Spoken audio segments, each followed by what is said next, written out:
નમસ્કાર ગુજરાત આજના સમાચારમાં તમારું સ્વાગત છે। હવામાન સમાચાર ઉપર એક મોટા મિત્રો સમાચાર આવી ગયા છે। ગુજરાતમાં આગામી 6 દિવસ સુધી ભારે વરસાદની મિત્રો આગાહી છે। આપણને જે ગુજરાતની અંદર વરસાદ છે તે આપણને 27 કાં તો 28 તારીખ સુધી આપણને મિત્રો જોવા મળી શકે છે। એટલે કે ગુજરાતની અંદર જે આપણને પહેલાં અઠવાડિયા પહેલાં જે વરસાદ નહોતો આવતો અથવા છૂટા છવાયેલા વાદળની સ્થિતિ હતી એ પાછી આપણને 28 તારીખના પછી મિત્રો જોવા મળશે। ત્યાં સુધી આપણને ગુજરાતમાં ખાસ કરીને સૌરાષ્ટ્રના જિલ્લામાં મિત્રો આપણને સારો એવો વરસાદ જોવા મળી શકે છે। ત્યાર પછીના મુખ્ય સમાચારની વાત કરીએ તો દિવાળી પહેલાં એક મોટી મિત્રો નરેન્દ્ર મોદીએ ભેટ આપી દીધેલી છે। કેન્દ્ર સરકાર દ્વારા જે જીએસટી છે મિત્રો એનો દર હવે મિત્રો ઓછું કરવામાં આવશે।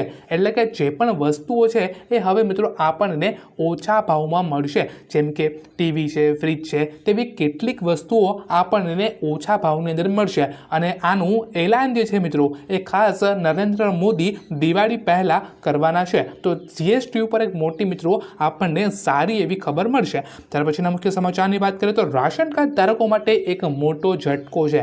કેન્દ્ર સરકારે 1.17 કરોડ રાશન કાર્ડ એવા છે જે લોકોના નામ રાશન કાર્ડની અંદરથી મિત્રો નીકાળી દીધેલા છે।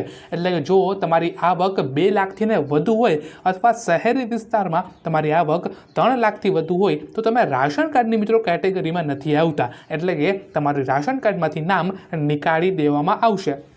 ત્યાર પછીના મોટા સમાચારની વાત કરીએ તો પીએમ મોદી ગુજરાતની મિત્રો મુલાકાત લેશે।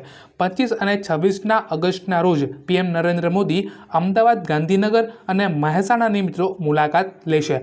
307 કરોડના માર્ગ અને મકાન વિભાગનું પ્રોજેક્ટ આ વખતે આ કરવાના છે। ત્યાર પછીના મુખ્ય સમાચારની વાત કરીએ તો ખેડૂતો માટે એક રાહત છે। ભારે વરસાદથી જે કોઈ પણ ખેડૂતને પાક નુકસાન થયેલા ખેડૂતો માટે સરકારે એક રાહતનું પેકેજ મિત્રો જાહેર જે છે મિત્રો એ હવે કરશે। કૃષિ મંત્રી રાઘવજી પટેલે જણાવ્યા મુજબ જે ખેતીવાડી અધિકારો છે તેને સર્વે કરવા માટે સૂચના પણ આપી દીધેલી છે। ત્યાર પછીના મુખ્ય સમાચારની વાત કરીએ તો ગામડાઓ માટે ખુશખબર છે। ગ્રામ પંચાયત માટે 90 કરોડ રૂપિયાનું અનુદાન આ વખતે કરી દેવામાં આવેલું છે। 10,000થી વધુ વસ્તી ધરાવતા પંચાયતોને 40 લાખ, 5થી 10,000 વસ્તી હોય તો 34 લાખ અને 5,000ની વસ્તી હોય તો 25 લાખનું અનુદાન આ વખતે ગુજરાતમાં આપણને ગામડાઓની અંદર કરવામાં આવશે। તો તમારા ગામમાં કેટલા થયા એ તમે ગામ પંચાયતે જઈ અને મિત્રો તમે પણ તપાસ કરી શકો છો અને ક્યાં વપરાય છે તેની પણ માહિતી તમે તમારા ગ્રામ પંચાયતની અંદરથી મેળવી શકો છો। ત્યાર પછીના મુખ્ય સમાચારની વાત કરીએ તો ગુજરાતની અંદર ખેડૂતનું દેવું માફ ઉપર એક મોટા સમાચાર આવી રહ્યા છે। ખેડૂતોનું દેવું માફ કરવાની અત્યારે ચર્ચા ચાલે છે પરંતુ કામ કંઈ થતું નથી।